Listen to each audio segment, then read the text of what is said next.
येन तस्मै श्री गुरुवे नमः। श्री चैतन्य मनोभीष्टं स्थापितं येन भूतले स्वयं रूप कदा मह्यं ददाति स्वपदान्तिकम्।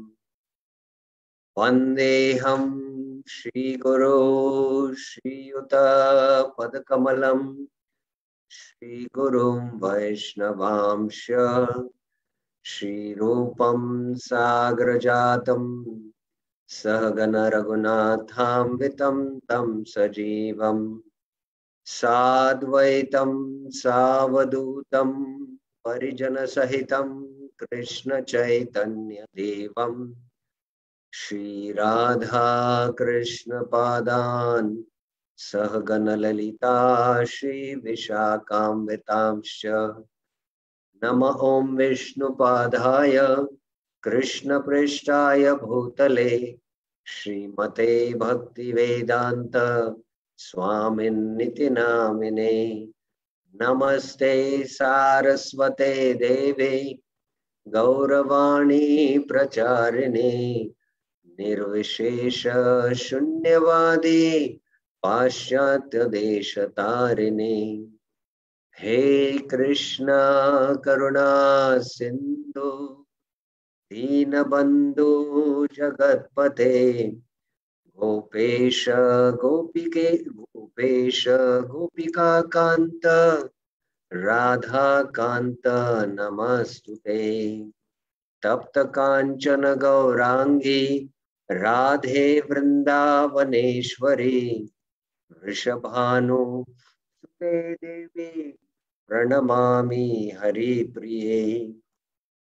वाञ्छाकल्पतरुभ्यस्य कृपा सिन्धुभ्येव च पतितानां पावनेभ्यो वैष्णवेभ्यो नमो नमः। जय श्री कृष्ण चैतन्य प्रभु नित्यानंद श्री अद्वैत गदाधर गौर भक्त वृंद। हरे कृष्ण कृष्ण कृष्ण हरे हरे, हरे Ram Ram Ram Hare Hare. Hare Krishna. So welcome to the last session of the Nectar of Instructions. We are on the text 11. So we are seeing how Rupa Goswami is directing us, sadhakas, to practice devotional service, right from controlling the urge of the tongue, Vachu, and ultimately where it will lead us just by this control of tongue from the text 1. He is taking us to the highest abode in the spiritual world, that is Sri Radha Kund. So just beginning from text 1, from controlling the urge of the tongue, what is the result you are going to obtain is ultimately you will attain Sri Radha Kund. So how to take shelter of Sri Radha Kund, especially the Prayojan, which is very, very confidential only in the Gaudiya Sampradaya, Srila Rupa Goswami is revealing to us. So we saw 2 verses, 9 and 10 on this theme. Today we will see text 11. 11 is extolling the glories of Sri Radha Kund. Again, this is in Vasantilika meter. Krishna Jai Pranayavasti Preyasabhyo Piradha Kundam Chasya Munibhir Abhitas Adrit Eva Vyadhahi Yad Preshterapyalamam Yad Preshterapyalam Sulabham Kim Punarbhakti Bhajam Tat Premedam Sakrid Api Sarasnatur Avishkaroti. of the many objects of favored delight. Krishnocha pranaya. Pranaya means those who are very, very dear. ये मेरे प्राण से भी बहुत प्रिय है. We say na sometimes in Hindi. So Krishna Uchay. Uchay means, among the topmost, among those many who are very, very dear to Krishna. Pranay Vasati Preyasabhi. Priya means one who is very, very dear is Srimati Radharani. Pranay Vasati is the object of love, and Preyasabhi is of the most lovable objects of love is Srimati Radharani. Of the many objects of favored delight, Krishnochaya Pranaya Vasati, and of all the lovable damsels of Rajbhumi, Srimati Radharani is certainly the most treasured object of Krishna's love. Preyasopi Radha, Api Radha. In every respect, Tadrik Eva, her divine Kundam Chasya, is described by great sages as similarly dear to him. Kundam Chasya Munibir, Abhitas. Abhitas means they have said like this, or they have described. Tadrik Eva Vyadahi. It has been described that it is similarly dear to Krishna. Undoubtedly, Radha Kund is very rarely attained even by great devotees. Yat Preshter Apya Alam Sulabham. Asulabham. Asulabham means it is very, very rarely attained by those who are very, very dear to Krishna. Here, Preshter, Prabhupada, here he gives a different meaning compared to what he has given in the first line. Here, Preshta, Preyasabi is of the lovable objects. Preshta is also very same, most advanced devotees. So, Yat Preshter Apya Alabam Asulabam. Even the very, very exalted devotees, very advanced associates of Krishna who participate in his pastimes like Uddhava, Narad Muni, the Pandavas, even they cannot attain Radha Kund. Yet Preshter Ap Alabam Alam Asulabam.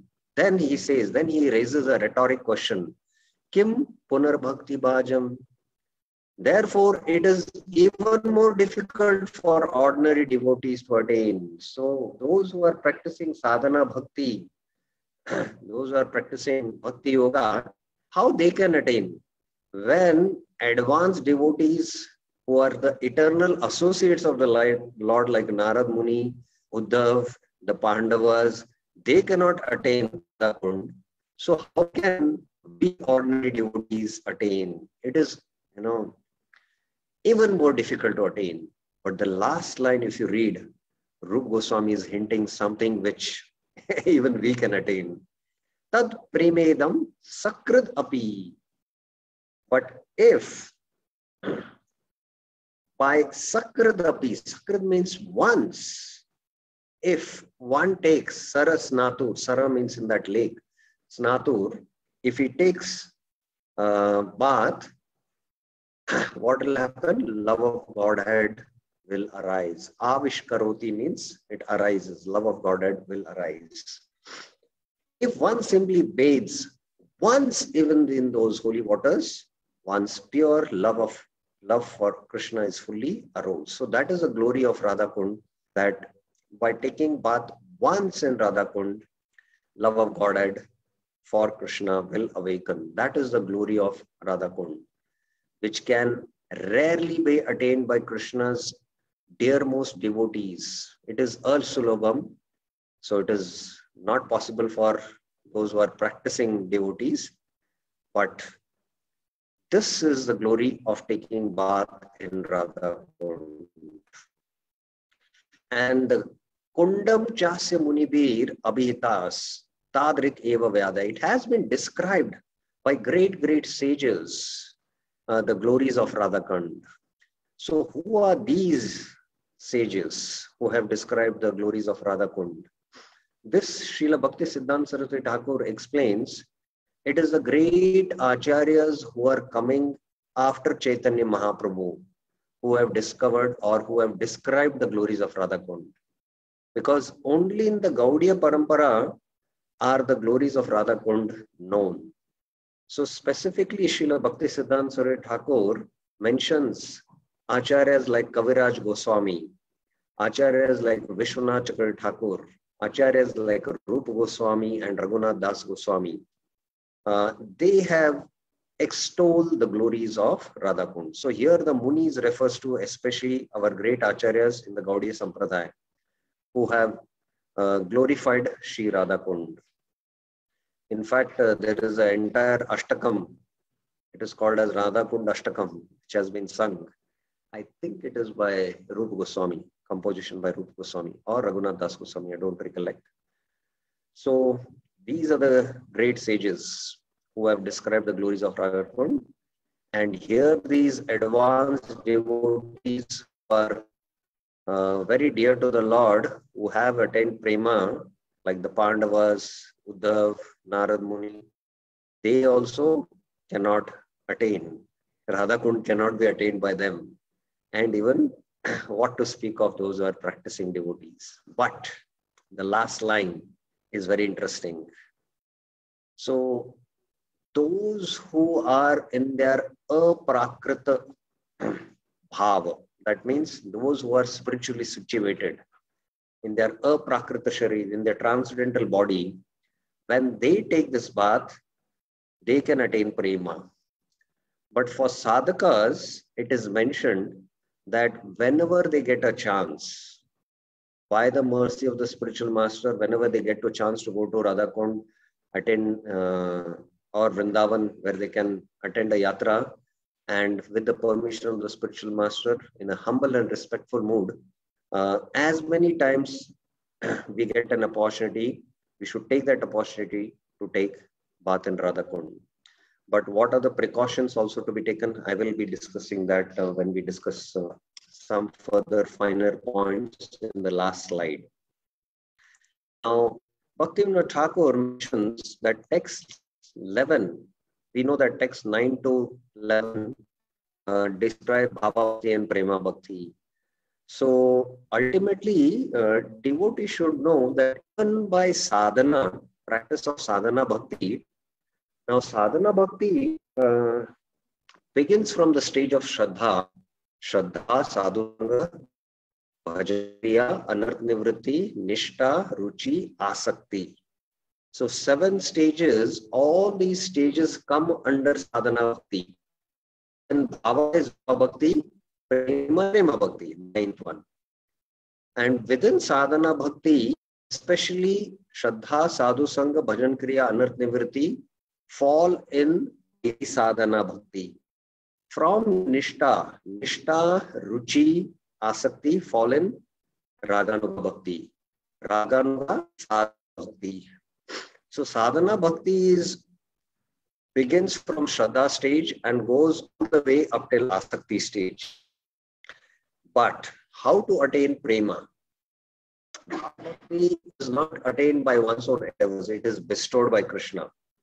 And when will Krishna bestow his mercy? When we take shelter of Srimati Radharani, or we take shelter of the most worshipable place in the universe, that is Sri Radha Kund. And this can be done even mentally, preaching the glories of Srimati Radharani in the form of preaching bhakti literatures.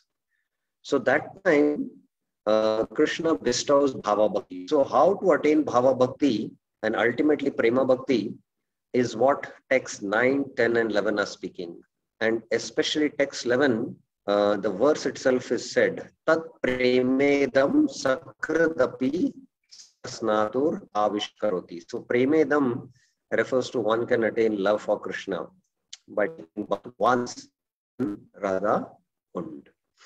Those who have already crossed the stage of Raganuga Sadhana Bhakti and attained Bhava, for them, when they take that bath, love of Godhead will awaken. Now, Bhava Bhakti, we have all experienced in this world, and when we see flowers which blossom, they are in a budding stage. So the buds are just about to open. In the evening, you might see that the flower bud is just coming out. And when the next day morning you see what has happened to that flower has fully blossomed. So Bhava Bhakti is like that budding stage of love of Godhead. And Bhava Bhakti will immediately uh, take us to Prema Bhakti, that is the full blossom stage of love of Godhead. So from Bhava Bhakti, by Sakrid Eva Api Natur, what happens? We attain Prema Bhakti. So Bhaktivinoda Thakur mentions text 11 speaks about Radha Kund Snana Saubhagya Parakashta. Parakashta means the summit or the pinnacle. What is the glory of the fortune of taking bath in Radha Kund? Radha Kund Snana Saubhagya Parakashta. And ultimately, it is the topmost holy place in the entire universe, Radha Kund. So that is what text 11 is about.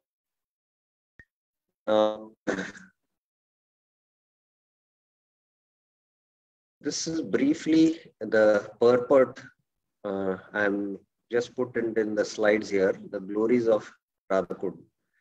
It is the beloved object of Krishna. Why it is so much worshipable?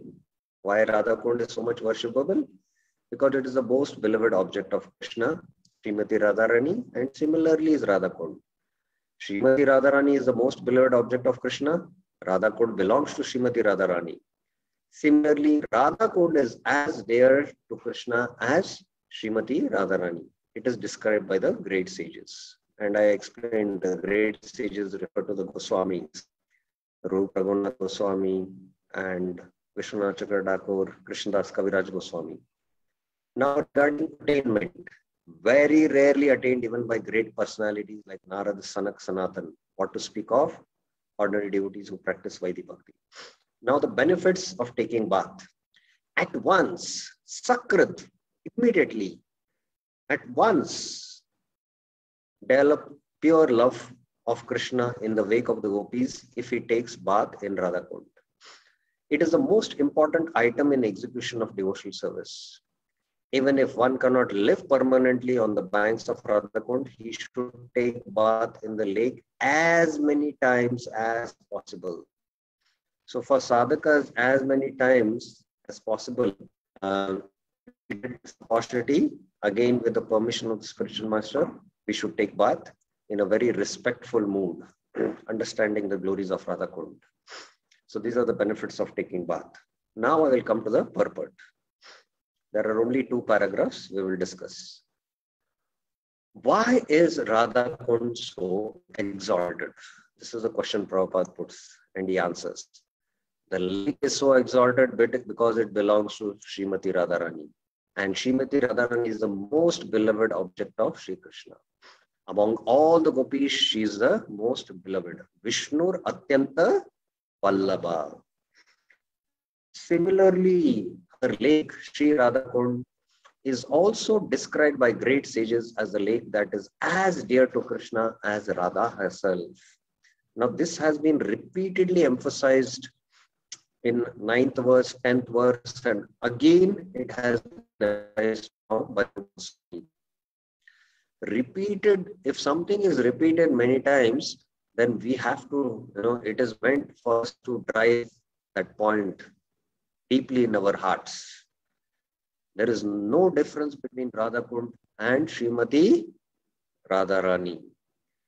Indeed, Krishna's love for Radha Kund and for Srimati Radharani is the same in all respects. So that was mentioned. Tadrik eva vyadahi. Tadrik means it is, where is the meaning? Similar. Tadrik eva. We describe that it is similar by the great sages. Radha Kund is very rarely attained even by great personalities fully engaged in devotional service, not to speak of ordinary devotees who are engaged in the practice of Vaidhi Bhakti. So Radha Kund cannot be attained by great personalities. And who are these great personalities? We know Narad Muni, the 4 Kumaras, and I also just mentioned Pandavas. Because Pandavas, so although they are very dear associates of the Lord, but their mood of worship is not in either in Vraj Bhakti, in fact. It doesn't come under Vraj Bhakti. This will be made clear in Nectar of Devotion when we study Nectar of Devotion. So then how those who are practicing Vaidhi Bhakti can attain, if great personalities can attain, not attain. Those who are practicing Vaidhi Bhakti can also attain, what great personalities cannot attain. Why? If we follow Rupa Goswami and practice Vaidhi Sadhana Bhakti meticulously, one day with that practice of Vaidhi Sadhana Bhakti very seriously and sincerely, one day we will get the mercy which we'll be able to enter into the path of Rag. We are already in the path of Rag, in fact. But practice of Bhakti we can enter. And then by following the Swamis, following our spiritual master, following the mission of Srila Prabhupada, we will be able to enter into Bhava Bhakti and Prema Bhakti by following Rupa Goswami's instruction in verse 9, 10 and 11. Because 9, 10 and 11 mention how to attain Prayojan, how we can attain Prayojan. So this is briefly regarding the first paragraph. Now, why is Radha Kund so exalted? It's again a very detailed seminar. It will take almost 1 or 2 hours to explain. We will not go again more in detail, but this is suffice what we have discussed up till now. Now we will go to paragraph 2. Anyone has any questions, any clarifications?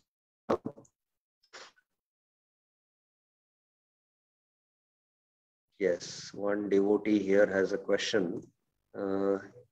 Yes, Prabhuji.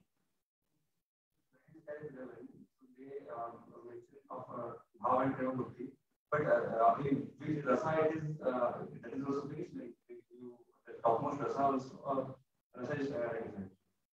Okay, so the question here is that verse 9, 10 and 11 speak about Bhava and Prema Bhakti, but are they specific as to which rasa they are indicating? In fact, it is very confidentially mentioned in verses 9, 10 and 11 that which rasa it is indicating. And the Acharyas in their commentary make it very, very clear.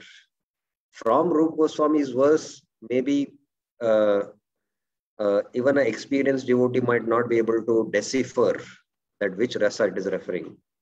But definitely it is referring to Madhurya Ras, especially in the wake of Manjaris. It is definitely referring because Rupa Goswami is telling us to take shelter of Srimati Radharani. Indirectly, he's telling how to take shelter of the Radharani by taking shelter of Sri Radha Kund and serve Radha Kund as an assistant of the Sakis and Manjaris. So this is made very clear in Prabhupada's line here. I will mention. Srila Bhakti Thakur writes in this connection that Radha Kund is the most select place for those interested in advancing in devotional service in the wake of lady friends, Sakis, confidential serving maids of Srimati Radha. So Prabhupada uses the word lady friends for Sakis, and then he uses what? Confidential serving maids.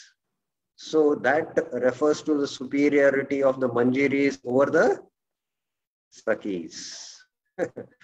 So again, this one phrase, what Prabhupada has mentioned here, this requires an elaborate explanation, which will take again one class. So again, we will not go into detail. Maybe when we study an advanced study of nectar of instruction, that time we can discuss. Madan Mohan Prabhuji. Yes, Prabhuji. Prabhu, Dhanavad Purnam. We understand that Narottam Das Thakur, when he took a dip in Padma River also, he was purified by the potency of Chaitanya Mahaprabhu. So which rasa was that? Narottam Das Thakur took bath in Padmavati river and got Krishna Prem. And Narottam Das Thakur again is in his original form is that of the Manjari only, which is revealed by himself and his spiritual master Loknath Goswami. So many of the Gaudiya Acharyas who are coming in the Guru Shish Parampara, like Vishwanath Chakra Thakur, Narottam Das Thakur, Bhakti Vinod Thakur, Bhakti Siddhanta Saraswati Thakur, they have spoken about their identity in the spiritual world. Some have not spoken. So those who have not spoken and not explicitly given in their works, we should not comment about it. We should not speculate about it. Those acharyas who have given indications in their own works, and we know about it, and we can, say about it. But those acharyas who have not commented about it or not spoken explicitly, we should not speculate about it. Is it okay? Clear, Prabhuji? Yes. Another thing, I wanted to ask you a question. Are you a Bengali? Yes. I could understand Yes, from your accent. Okay. Fine. So let's go to the second paragraph. It's a short paragraph. We'll finish the discussion. It is stated that a devotee will at once develop pure love of Krishna in the wake of the gopis if he takes a bath in Radha Kund. And yesterday, I think, I don't know whether for this batch, how many devotees have had an opportunity to take once bath in Radha Kund? Can raise their hands? Even I will raise my hand.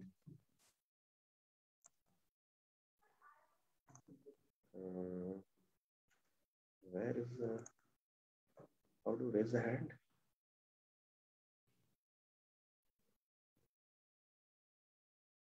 Okay, there are 3 devotees, Madan Mohan Prabhu, Surya Kund Prabhu, Puja Mataji, and I also. So how many of you attained love of Godhead?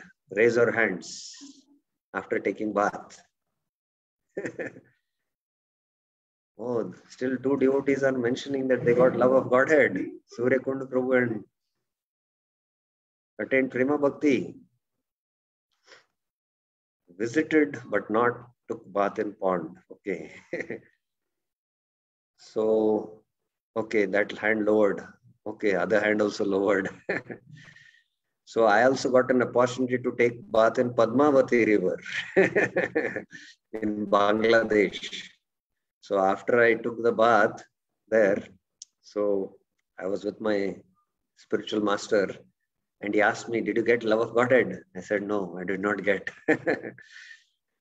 So why although Rupa Goswami is saying in this verse that by taking once bath, we attain Prema Bhakti. Why didn't we attain? Because still our consciousness is not pure.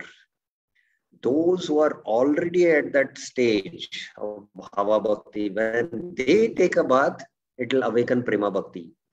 So for attaining finer perfection, further perfection, Rupa Goswami is mentioning.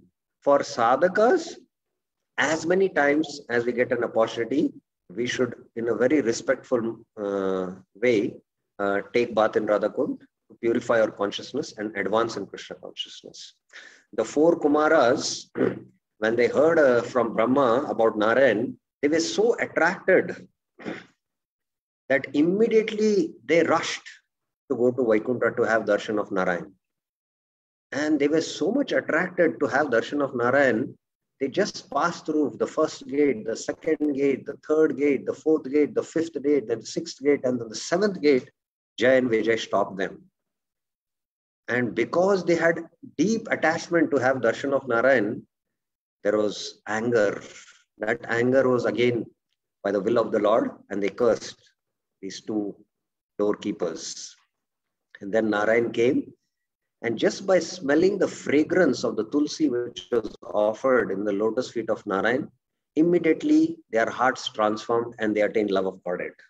Asya ravindam nayanasya padaravinda kinjal kamishra makaranda vayu That verse is beautiful in the Srimad Bhagavatam, 3rd canto, 15th chapter. So, Tasya Aravinda, his lotus feet are Aravinda, Nayanasya Padharavinda. His eyes are also beautiful, like Kinjalka Mishra Makaranda Vayu. And the Tulsi, which is offered to the lotus feet of the Lord, in the Vaikuntha, the Tulsi has a special fragrance, which we cannot experience in this world. The Tulsi here, you might think it doesn't have fragrance like any other flower, but the Vaikuntha Tulsi has a very special fragrance. Kinjalka Mishra Makaranda Vayu. So the air was carrying this and it touched their hearts, and immediately their hearts transformed and they attained Prema Bhakti. Because they were already very exalted souls who had attraction not for anything of this world, in this world. They were attracted to the Brahman. They were Brahmavadis, they were Jnanis. So they had no attraction for this material world. We as sadhakas are still attracted to this material world. We are not able to destroy that attraction to this material world. So as sadhakas, regularly we should come in contact with all these spiritual sense objects, like the flowers which are offered to the Lord. We should smell them. The darshan of the deities we should regularly have and purify our eyes. Regularly we should hear the sound vibration. And when the chit becomes purified, then the sound vibration or anything spiritual coming in contact will immediately produce ecstasy in us. Till then, as sadhakas, we should do it as a regular activity. So that's why this line has to be understood. Taking bath once is already purified. Srila Rupa Goswami recommends that even if one cannot live permanently on the bank of Radhakund, he should at least take a bath in the lake as many times as possible. This is the most important item in execution of devotional service.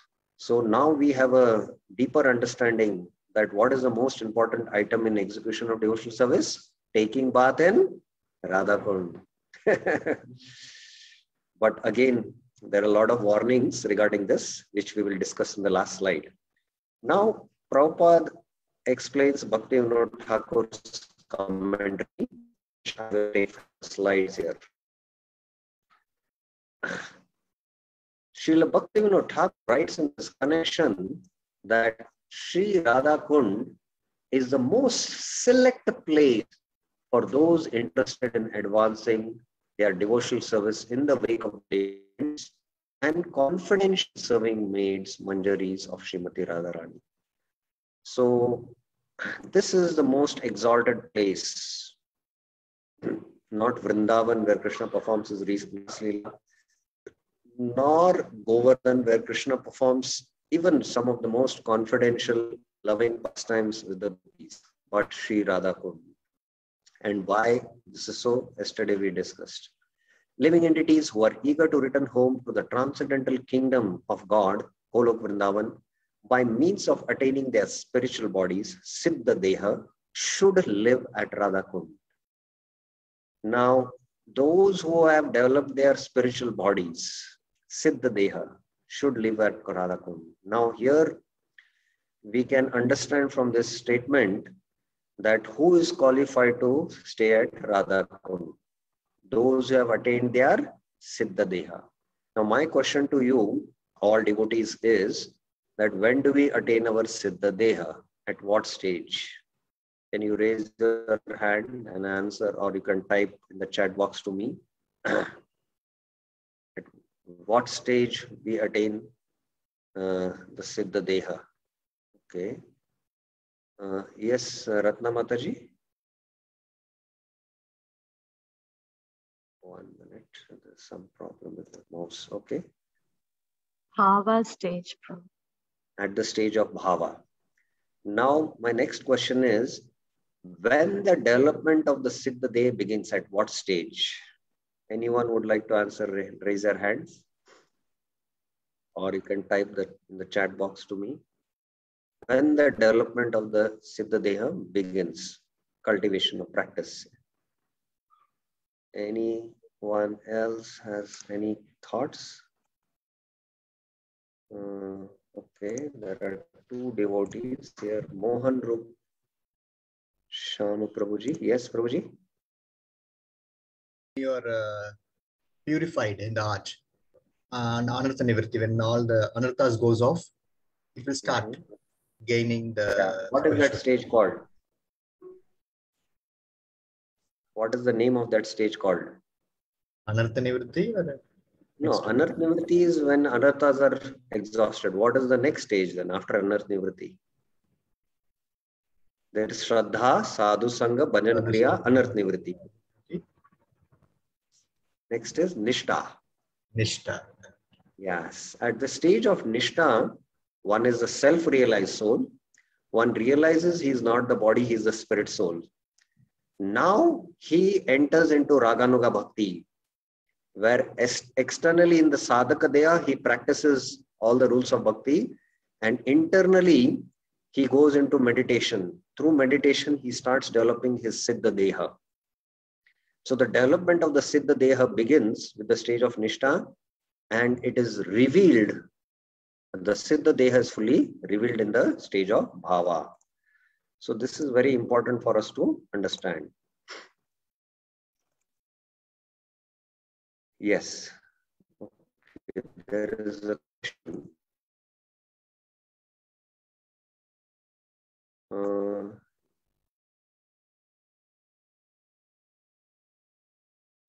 Yes, Mataji. Hare Krishna, Prabhu. Prabhu, when you were talking about Nishtha, Ruchi and Asakti, after the anarthas go away, then we become fixed in Krishna consciousness. Yes. Right? And then in the Ruchi stage, our taste for chanting and for the glory, for repeating the glories of the name comes. Yes. So it's only after we get the taste for it that asakti or attachment to it begins, because we have realized the glory of it and the sweetness of it. So is it not only after we get a taste for it, we realize the, the Siddha Deha, Prabhu? Yes, definitely we realize the Siddha Deha at the stage of Bhava. The attachment for Krishna keeps on increasing. We have now also attachment for Krishna as sadhakas who have not crossed Anartha Nivritti. We have also some taste for chanting, some taste for devotional activities. But that taste has not fully matured. The taste has not fully matured. We have some taste, we have some attachment for Krishna Katha, we have attachment to deities, we have attachment to reading Bhagavad Gita, Bhagavatam. We have some attachment to devotional activities, but there is also attachment to this world. But as we cross the stage of Nishtha, practically all the material attachments are nullified, and spiritual attachments slowly are developed. Cultivation of the spiritual attachments begin after the stage of Nishtha. And with Ruchi, there is taste. Taste in devotional activities like chanting, hearing, Krishna Leela, Krishna Kirtan, Krishna Katha. And Asakti is when we develop extreme attachment to Krishna and full detachment from matter. That is Asakti stage. And there is development of the spiritual body happening there in these stages, but the spiritual body is revealed. It is revealed at the stage of Bhava. At the stage of Bhava, Krishna's spiritual potency in the form of Ladani Shakti enters the heart and reveals the Swarupa of the Jiva and also reveals Krishna. And his rasa with Krishna, he can relish and reciprocate also. So Siddha Deha development is fully manifested at the stage of Bhava. That is the point what I wanted to make. Just like that simple example I had given, that the child in the womb of the mother is there in the form of a seed with the development of the embryo. And slowly with 5 days, 6 days, and few months, the hands, the limbs, other limbs, manifest, and then the entire body manifests in 7 days. Then in the 9th month, what happens? The child comes out of the womb. Then the body of the child is revealed, which body it is. Similarly, the Siddha Deha is revealed at the stage of Bhava. That was the point. Then, Prabhu, like Nishtha, Ruchi, and Asakti, these are the stages in which we categorize Madhyamadhikari. Yes. Bhava, Prema, that is the Uttamadhikari. Yes. So we talk only about the Siddha Deha and the realization and all that only of a Uttamadhikari. Because it is in a budding stage in Madhyamadhikari, we don't talk about it, Prabhu? The Madhyamadhikari is also a self-realized soul. He is quite transcendentally situated. But his rasa with Krishna, in what rasa he is related, he is in the development stage there. And he has to be under an expert spiritual master who is already a Uttamadhikari, and slowly the development is happening. And it takes many years of sadhana and practice, even for a Madhyamadhikari to go to the platform of Uddyamadhikari. It is not like a few months, what I was explaining in the example of a development of the body of a child in the womb. It is many years of practice of internal sadhana, internal cultivation of bhajan, where the slowly development happens over many years. It's not a 1 year or a overnight process. So during that time also, he's quite elevated, and he understands the Siddhanta, the conclusion of the Shastras. He can present it, preach it, and he's able to bring others into devotion. Madhyamadhikari is a very elevated platform, in fact. It's not a ordinary platform. It is a very, very elevated platform.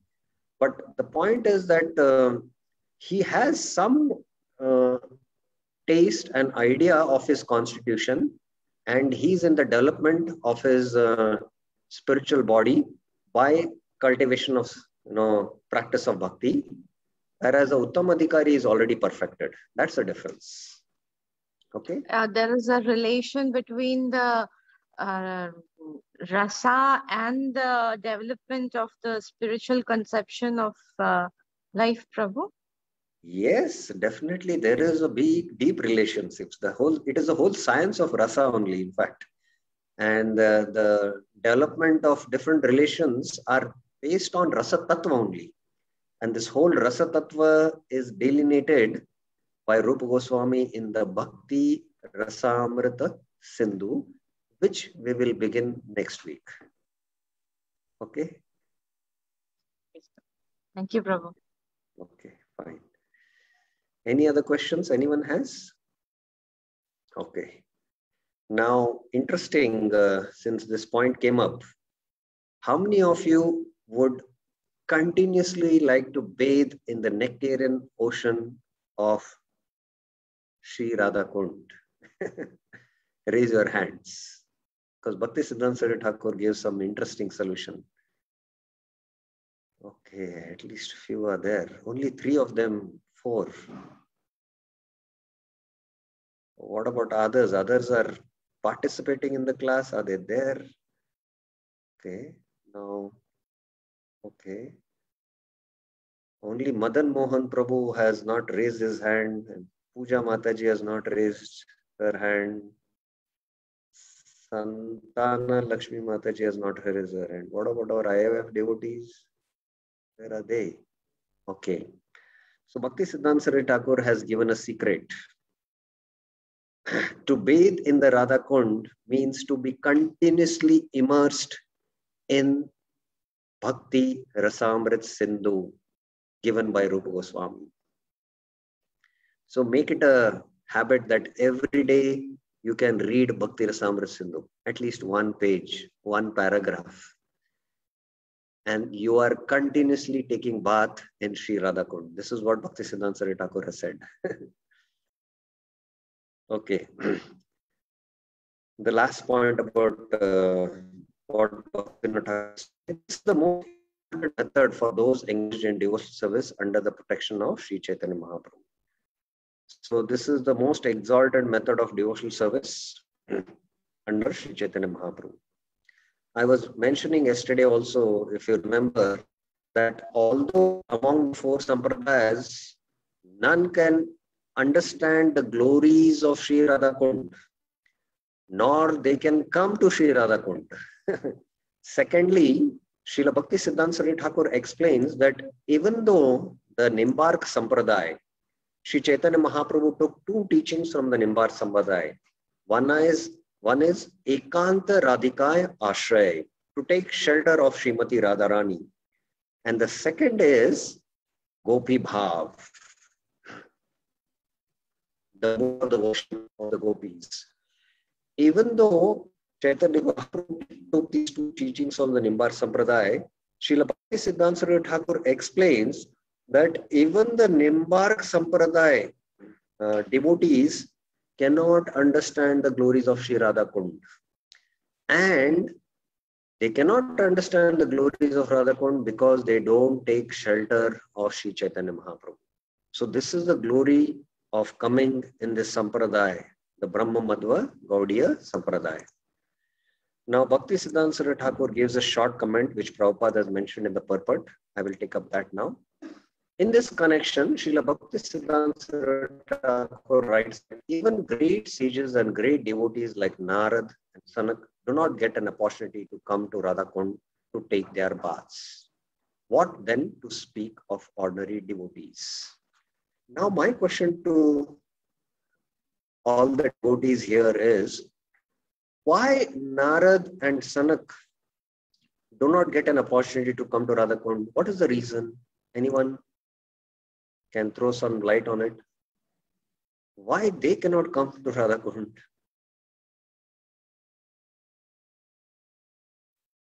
Yes, Mataji? Because they are not under the shelter of Chaitanya Mahaprabhu. They are Yes. under Brahma Sampradaya. They are not under Brahma Madhva Gaudiya Sampradaya. Okay, that is one answer. Any other angle you have for that? Any other thoughts anyone has?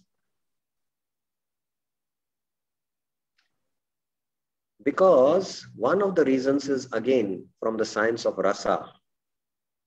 The most highest rasa is the Madhurya Ras, and especially the Vraj Parakiya Bhav. The Parakiya Bhav rasa is called as the unwedded love. The wedded love is called as Swakiya Bhav, which is between the husband and the wife, which is found in Dwarka with the Krishna and the queens.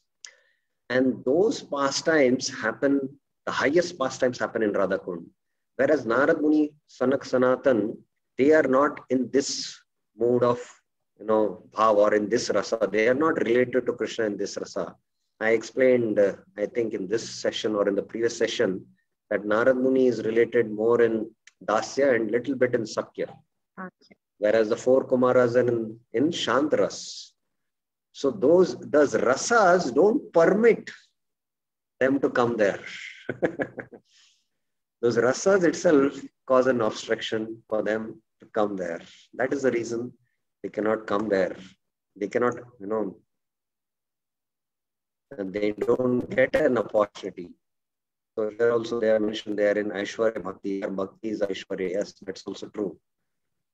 It is also recommended that one should live on the banks of Radhakund and should be absorbed in loving support.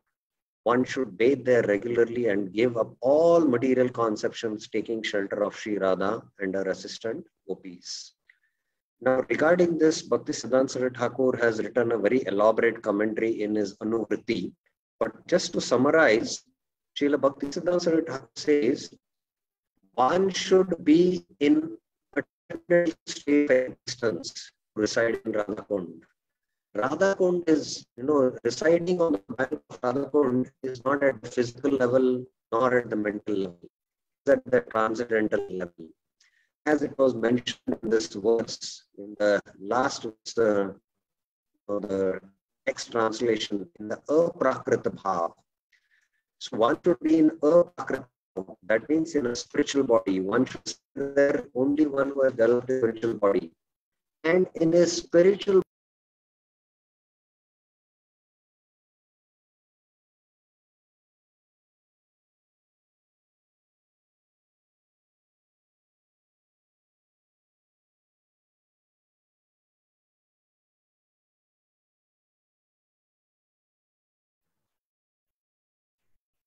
I think we lost Prabhu.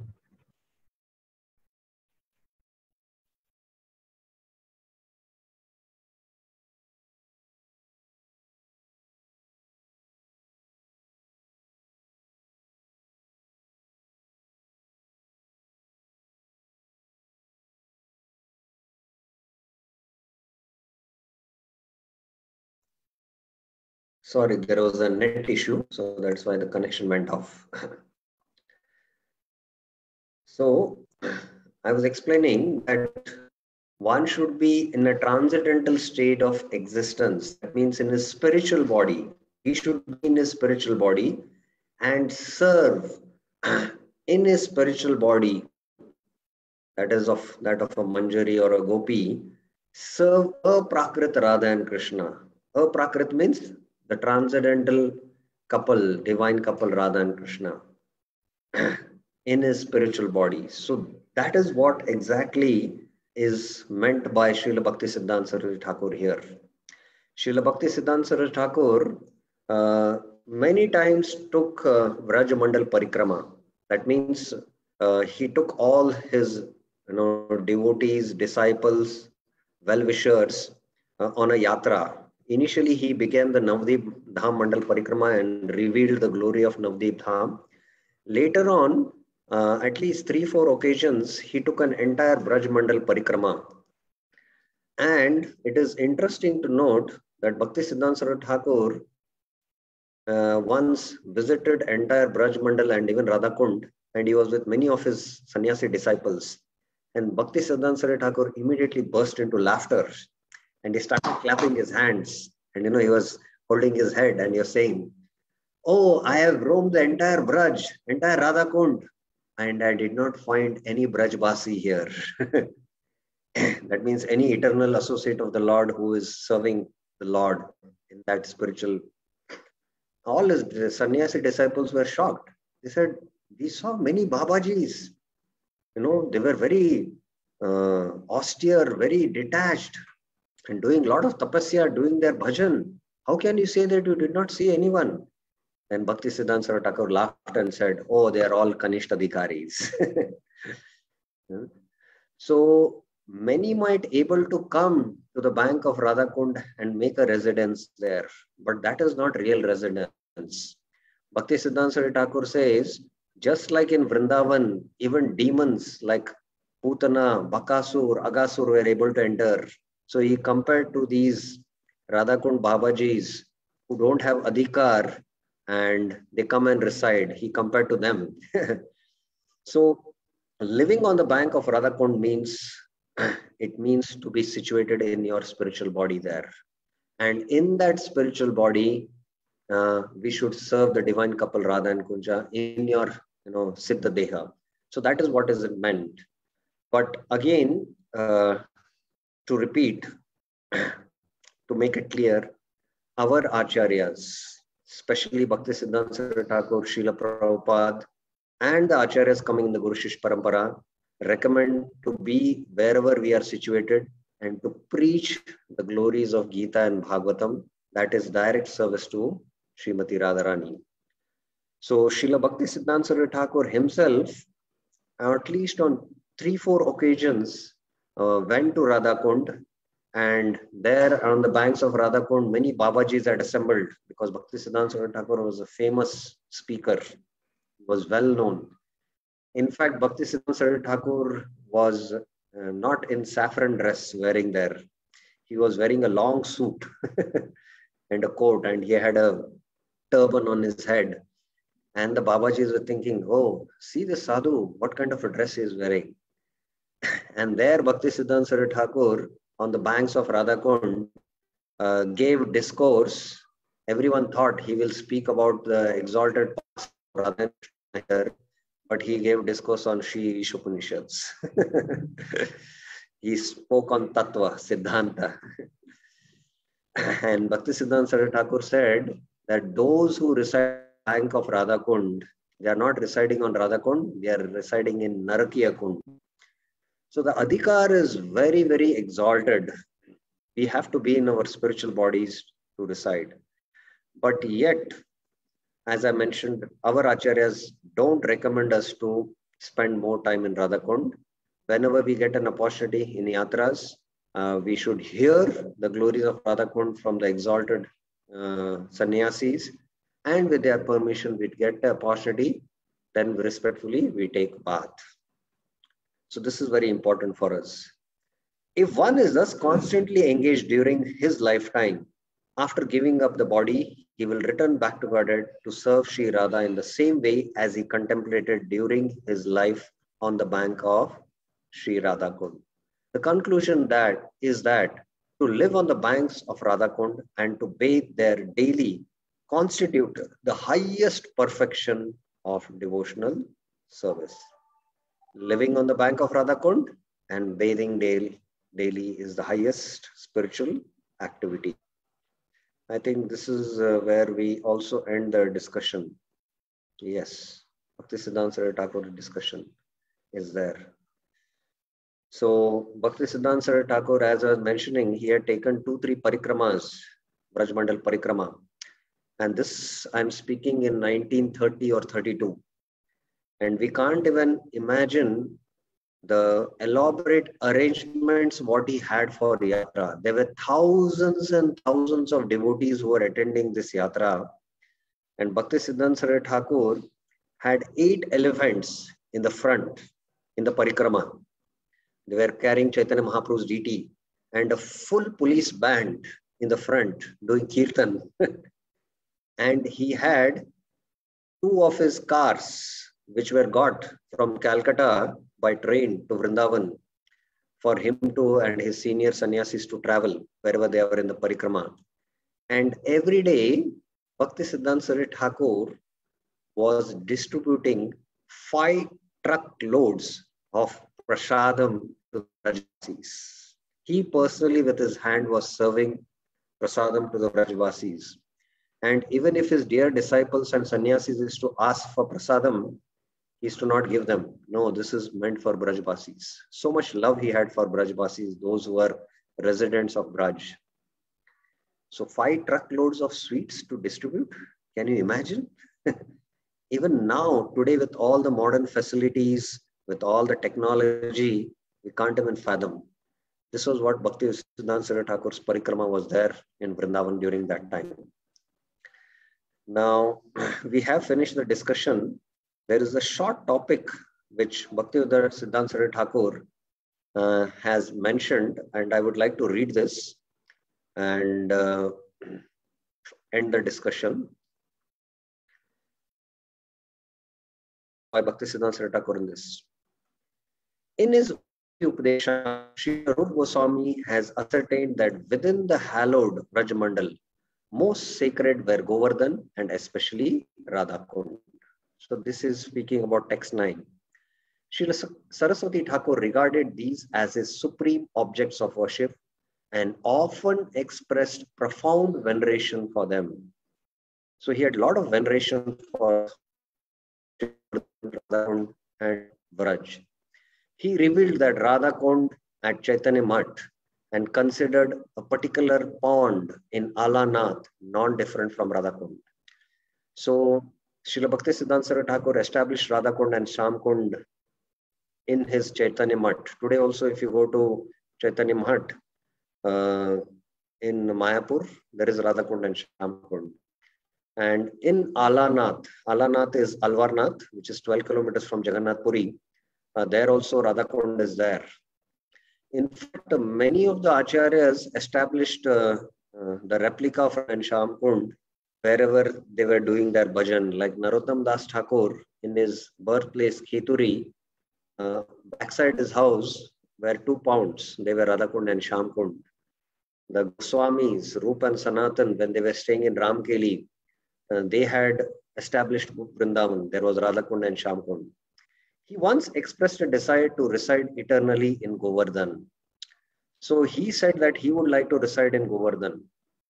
He said, I am not fit to live at Radhakund.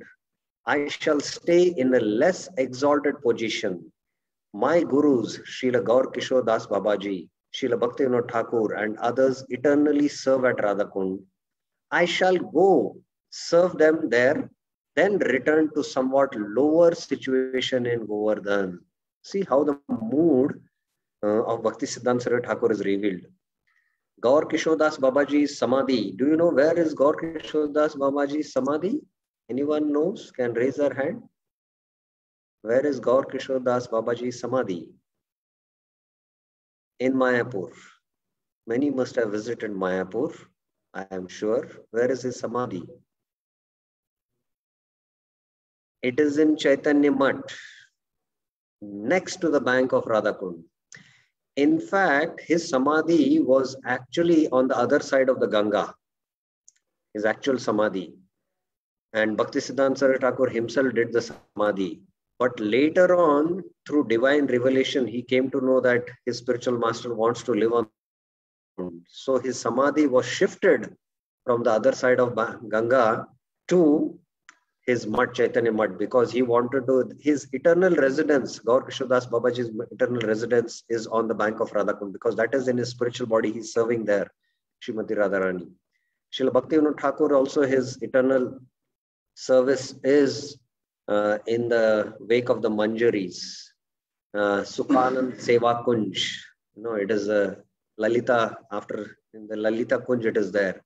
So Bhaktisiddhanta Saraswati Thakur is taking a humble position and is saying that I will serve my superiors by going to Radhakund, doing the service there and coming back to Govardhan. So I will reside in Govardhan. Radhakund is very exalted. So this is the humble mood what Bhaktisiddhanta Saraswati Thakur had. In fact, if you are all aware, Srila Bhaktisiddhanta Saraswati Thakur spent the last 40-45 days of his life in Sri Purushottam Mutt. That is in Jagannath Puri, where there is the, what is there? There is the Govardhan there. Actually, that sand dune, Chaitanya Maha, the Chatak Parvat, we are all aware the Chatak Parvat is non-different from Govardhan. So Bhaktisiddhanta Saraswati Thakur resided at Govardhan there actually. And he was absorbed in his meditation of doing seva in the spiritual world. And from there, just before he left this world, he came back to Calcutta and then left this world, as far as I remember. So he's taking a humble position. I shall go and serve them and then return somewhat to a lower position, lower situation, Govardhan.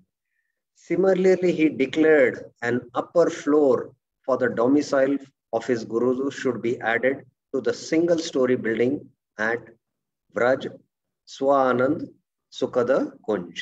Vraj Swanand Sukhada Kunj is Bhaktivinoda Thakur's residence. So they should be on top floor, I should be somewhere lower. And that he would stay below only for the purpose of attending them. So this is how we should do Guru Seva. We should not think about, how I can serve Radha and Krishna in the spiritual world at our neophyte stage. We can serve our spiritual masters. And there is no difference like that in one sense. So just being a humble servant of our spiritual authorities, spiritual masters, that is also a very exalted glory. He also instructed his disciples not to live independently at Radhakund. If they were to reside there, it should be only to serve their gurus at Vraj Swanand Sukhada Kunj. So Bhaktisiddhanta Saraswati Thakur never recommended his disciples, though they were exalted sannyasis, to reside at Radhakund, Srila Prabhupada. Although Srila Bhaktisiddhanta Saraswati Thakur sometimes stayed at Radhakund, he rarely physically bathed there, but generally would offer Dandavat to circumambulate and sprinkle upon his head a little water of this incomparable sacred pond. And it is only mentioned by his disciples that only once on Baulashtami, on the appearance day of Radhakund, Srila Bhakti Siddhanta Saraswati Thakur took a full bath. And he wanted the disciples to follow that example, ordering them never to place their feet in Radhakund. He recommended to instead become Sarvatma Snapanam, fully immersed in the Radhakund of Bhakti Rasamrit Sindhu. So this is the statement, what I was recommending. Now, yet in 1935, on Baulashtami, after performing Sankirtan and Parikrama of Radhakund with accompanying disciples, he bathed therein. So one rare occasion we might get to take that bath, and that is our fortune. My own personal example, which I would not like to state, but just as an example, many times I had an opportunity to go to Vrindavan to attend yatras, and also had an opportunity to go to Radhakund. But since I did not have the permission of my spiritual master, I was somehow hesitant. So we only did parikrama and then took the water on our head. So 4 times like this happened. On the 5th occasion, my spiritual master himself said, you can go and take bath. So that kind of our opportunity, we should have that eagerness to, not be in a hurry that, oh, when I don't know when next opportunity will come. So 4 times and I had the opportunity, but yet I did not feel like taking bath because I did not have the permission. So the 5th time, the spiritual master himself gave a permission. So like that, when we get that opportunity, we should wait for it. See how Bhakti Siddhanta Saraswati many times he went to Radhakund, but with a lot of reverence, he just circumambulated and sprinkled water, but only on one occasion he took bath. When asked if the Radhakund referred to in Sri Upadenjamrit was geographical or mental, he replied that neither understanding was correct. For Radhakund is a fully conscious reality, and although according to the Prakrit Sarjiyas, one cannot actually be accepted as a Gaudiya Vaishnava without bathing in Radhakund, their ostensible dip in Radhakund was merely imitative. This is what Bhakti Siddhanta Thakur heard. Although there are some good people in Braj Mandal, most who pride themselves to be Brajvasis and regard themselves as great devotees are preoccupied, engaging others to feed them fancy foods and worship their feet. Anyone who can feed them and please them with monetary gifts is acknowledged as a Vaishnava. Seeing that we do not souse in Radhakund, which hamstrings their collection of religious fees, these Vasis broadcast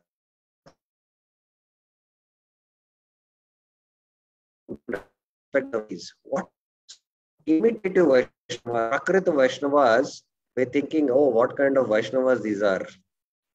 He said, Radhakund, some say that we are Arya Samajis, others that we are Brahmos or the Brahma Samaj, Christians or whatever. But it never enters the thick skulls of these so-called Vrajvasi Vaishnavas that bathing in divine Radhakund is not possible with mundane contaminated senses, and thus not achieved by dunking a bag of bones and flesh. Very, very heavy statements. So it's not just the physical bath, it is the path of when we dip our consciousness in a respectful mood. So only in the aprakrita bhav are we qualified, in fact, in one sense. If they bathe in Radhakund without accepting the purport of Ata Shri Krishna Madi na Bhaivit Gram Indriya, they will be deprived of Krishna's mercy. Commenting on Srila Rupa Goswami's recommendation in Sri Upadeshamrit to reside and bathe in Radhakund, Srila Saraswati stated, Aprakrita Vas, I mentioned this, transcendental residence on the banks of prem-filled Radhakund and Aprakrita Snan. So what is the Snan which Rupa Goswami is actually mentioning in his verse? It is not just any ordinary Snan, it is Aprakrita Snan, transcendental bathe. In her waters, saturated in the nectar of Prema, means to become wholly aloof from all desires of material enjoyment and up to the end of life to constantly perform Manasa Bhajan, deep meditational worship, with one pointed submission to Srimati Radhika after shedding the mortal body to attain one's eternal spiritual form and intently perform direct eternal service to Srimati Radhika. One who actually in this manner bathes in Radhakund attains this topmost desirable boon. So what is this Snan referring to? This paragraph. Srila Bhakti Siddhanta Thakur Srila Jagannath as the sole custodian of Radhakund.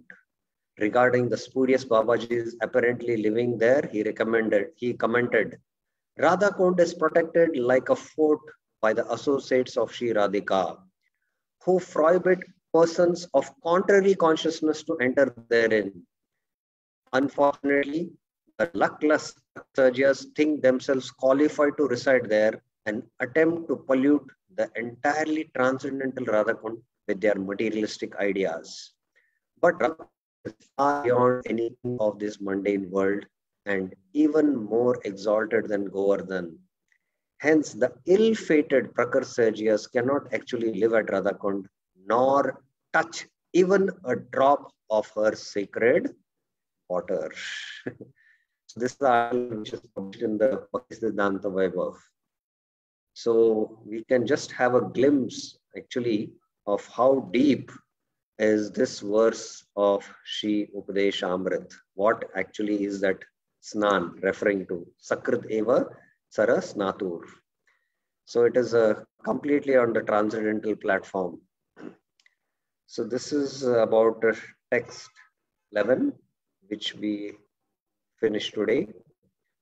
Any questions, any clarifications anyone has? There is one question here. Yes, Prabhuji.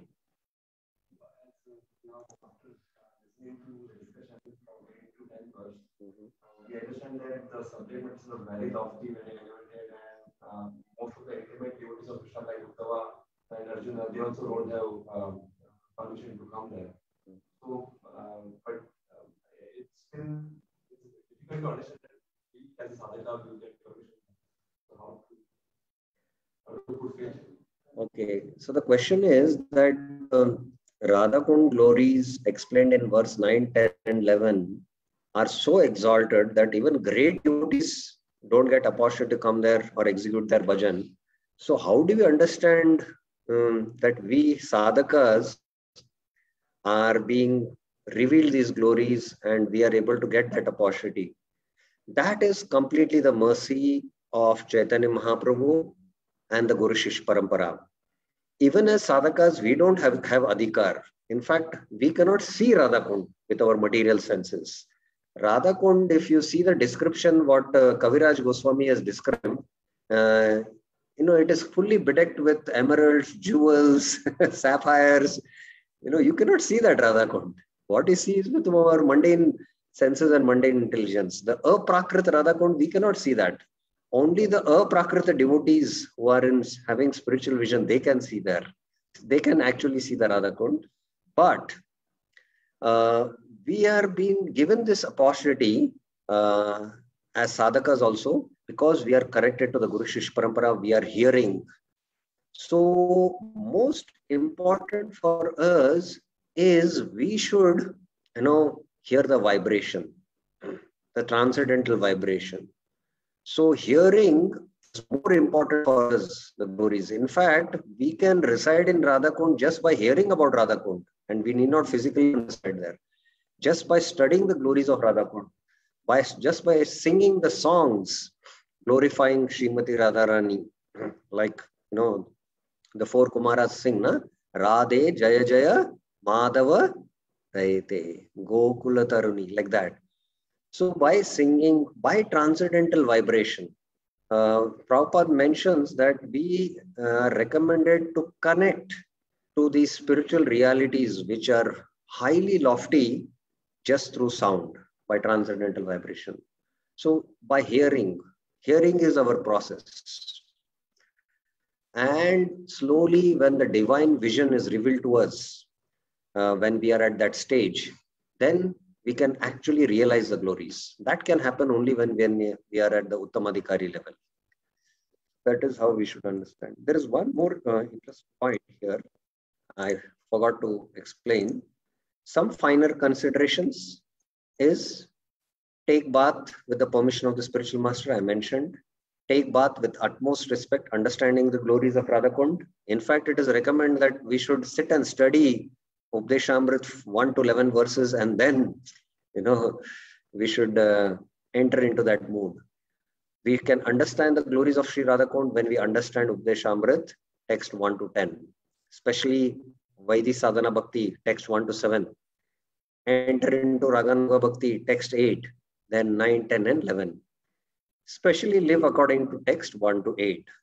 Followers of Srila Prabhupada who are highly elevated, though qualified to reside at Radhakund, prefer to preach and to be in their respective preaching fields.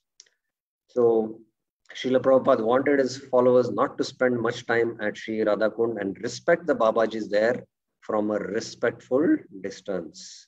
So we don't know who is bona fide and not bona fide, who is residing there. Best is to offer respects. Madhyamadhikari is mentioned that even the Sahajiyas who are attached to illicit activities, they chant Hare Krishna. We respect them, but we don't associate. Similar is the mood for the Babajis in Radhakund. Now, this is the recommendation given. In fact, other day in another class, I was explaining that where is Srimati Radharani mentioned in the Bhagavad Gita? I will take this one point and then take the questions. Does anyone know where is Srimati Radharani mentioned in the Bhagavad Gita? Anyone has any idea can raise their hands?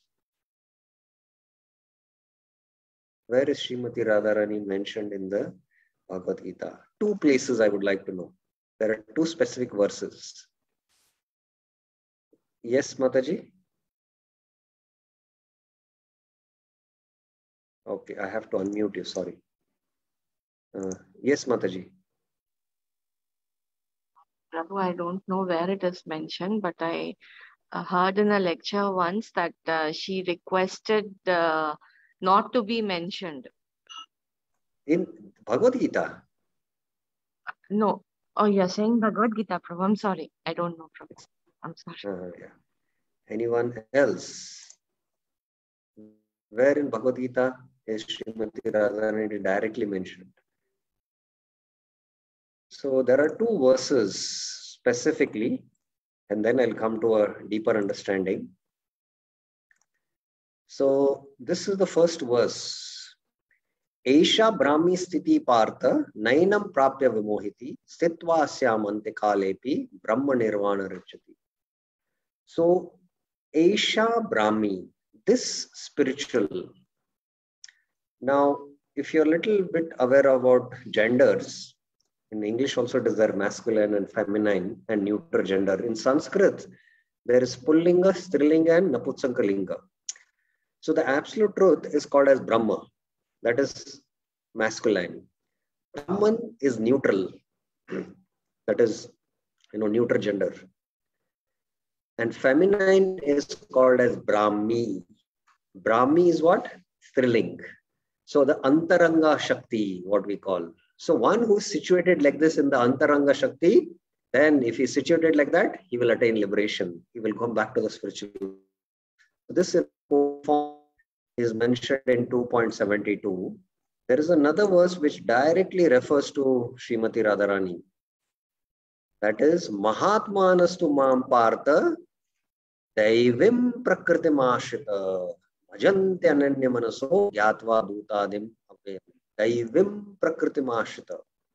That means situated in the divine nature or the internal energy. And Prabhupada mentions that this Daivi Prakriti refers to Srimati Radharani. I think in the purport.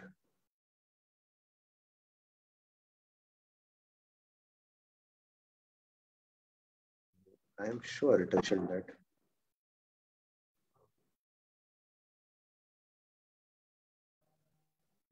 I have seen it in the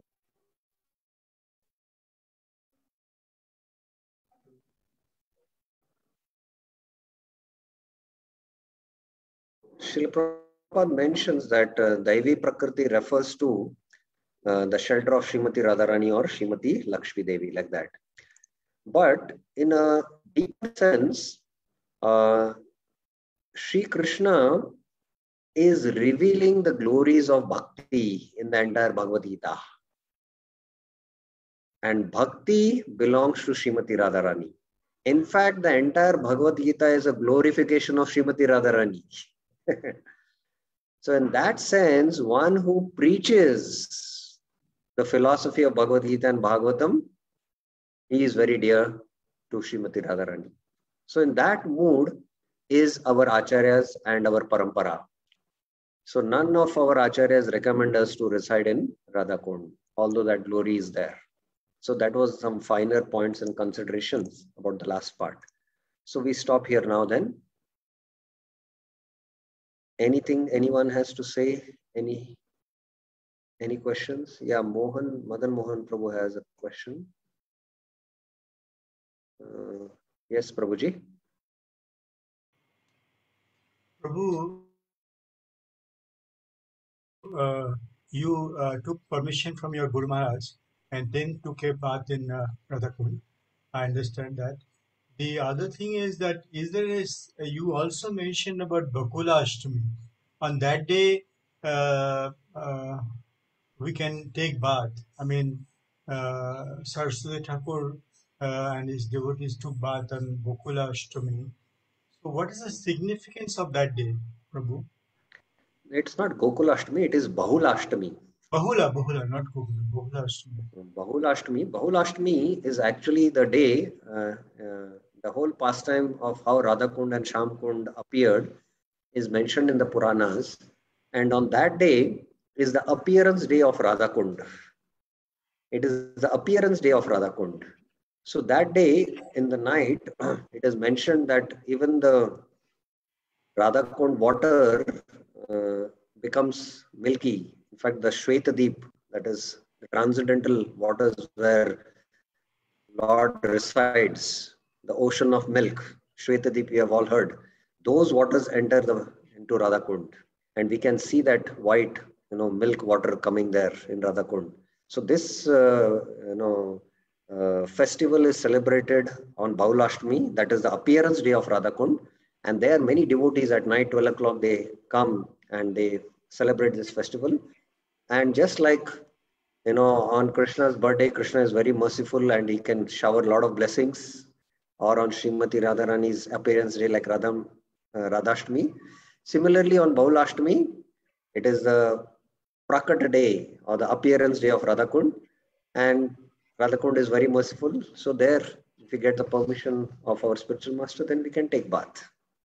That was the point. Okay. Harinam Sankirtan Prabhuji. Prabhu? Yes. Dandavad Pranam Prabhu. Prabhu, my question is something of technical nature, not about philosophy. You have mentioned about Nimbarka Sampradaya.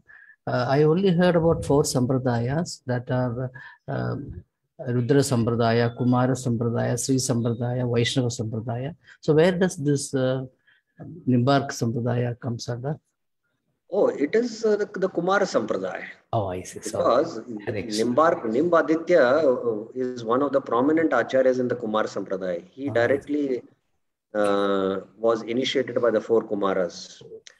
Just like in the Brahma Sampradaya, the prominent acharya is Madhvacharya, and sometimes we call it as Madhva Sampradaya or the Brahma Sampradaya.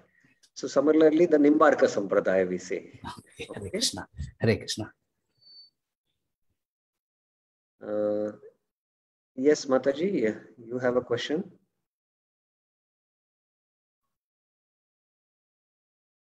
Okay. Hare Krishna, Prabhu.